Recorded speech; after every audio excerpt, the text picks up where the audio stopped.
हाय, कसे आहात सगळे? आय होप स्वस्त आणि मस्त असाल. बाहेर मस्त असा पाऊस सुरू आहे आणि गार वारा आणि पावसाचा आवाज मन अगदीच प्रसन्न करून टाकतो, नाही? संध्याकाळ झाली आहे, आता स्वयंपाकाची तयारी करते. आज जेवणामध्ये भरलेल्या मिरचीची भाजी, चपाती, वरण आणि भात असा साधाच पण सगळ्यांच्या आवडीचा बेत बनवला आहे. ही भाजी आमच्याकडे सर्वांनाच आवडते. आज तुमच्यासोबत मी ह्याची रेसिपीसुद्धा शेअर करणार आहे. सो व्हिडिओ शेवटपर्यंत नक्की बघा. अगदीच सोपी रेसिपी आहे, त्यामुळे तुम्ही इझिली करू शकता. त्यासाठी ना अशा मोठ्या लांबट मिरच्या हव्या असतात. त्या अशा चिरून त्या म्हणजे चिरावं लागतं आणि आतला ते सगळ्या बिया वगैरे काढून टाकावं लागत्या. त्याआधी मी त्याला धुवायला ठेवलं आहे मीठ टाकून पाण्यामध्ये. त्याआधी आपण मसाला करून घेऊया. तर मसाल्यासाठी काहीच नाही, तेल घ्यायचं. तेलामध्ये 2 चमचे मी शेंगदाण्याचा कूट आणि 2 चमचे बेसन असं वापरलं आहे. आणि त्यानंतर आपले जे सुके मसाले असतात ते सगळं टाकायचं. त्यानंतर छान परतवून घेतलं की मसाला आपला रेडी होतो. आता ज्या मिरच्या आपण पाण्यामध्ये ठेवल्या आहेत त्यांना छान कोरडं स्वच्छ पुसून घेऊ.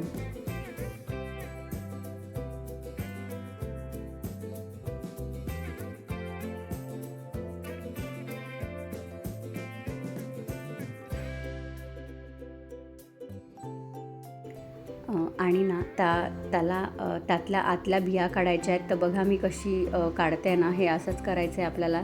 एक एक करून सगळ्या मिरच्यांमधल्या बिया काढून घ्यायच्या आहे आणि आतमध्ये असं त्याला पोकळ करायचं आहे, जेणेकरून आपण आतमध्ये मसाला भरू शकू.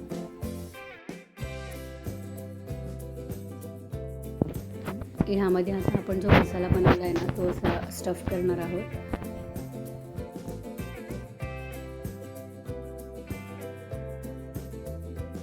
सगळ्या मिरच्या आता स्टफ करून झाल्या आहेत. आता त्याला ना आपण तेलामध्ये थोडेसे कांदा आणि मसाले घालून थोडं परतवून घेऊ. जास्त वेळ परतवायचं नाही, नाहीतर तो मसाला जळून जातो.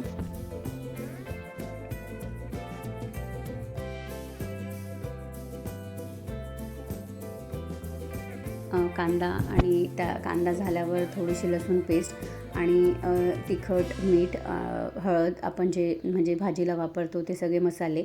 आणि त्यानंतर जर आपण जो स्टफ केलेला मसाला उरलेला असेल ना, तो सुद्धा ह्याच्यामध्ये यूज करून घ्यायचा. आणि हे सगळं परतवलं की ह्यामध्ये आपण ज्या स्टफ केलेल्या मिरच्या आहे ना त्या टाकायच्या आणि त्या थोड्या वेळ परतवायच्या अशा तेलावर. त्या थोड्याशा झाल्या की नंतर आपल्याला ना त्या एका भांड्यामध्ये काढून घ्यायच्या आहेत. जास्त वेळ होऊ द्यायच्या नाही आहेत, नाहीतर ना ते मसाला जळून जातो.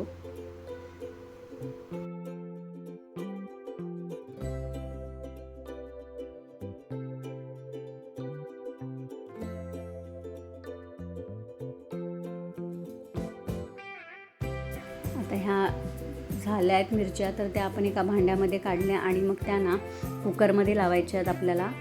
कुकरमध्ये 2 शिट्ट्या फुल गॅसवर ठेवायचं आणि मग नंतर थोडं कमीवर होऊ द्यायचं 2-3 मिनिट आणि बस मग त्या मिरच्या छान शिजून जातात. बघा आपली भाजी रेडी आहे आणि इतकी छान बनते ना ही भाजी. भाजी तर झाली आहे. आता डाळ भात लावून घेते आणि चपातीसाठी कणिक मळून घेते.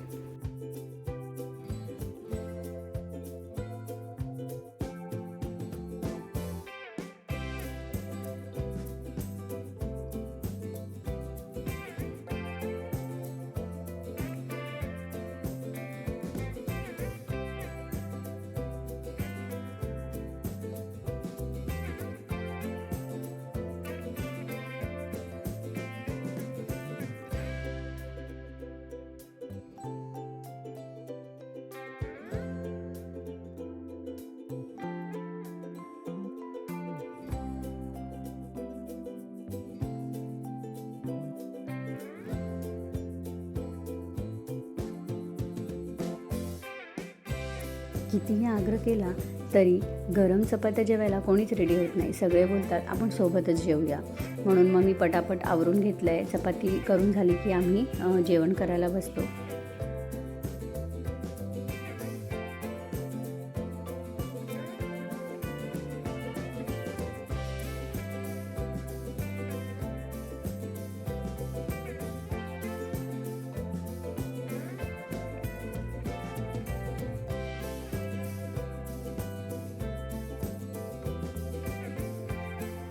सगळ्यांनी सोबतच छानपैकी जेवण करून घेतलं आणि नंतर वेळ होती किचनची आवराआवर करण्याची.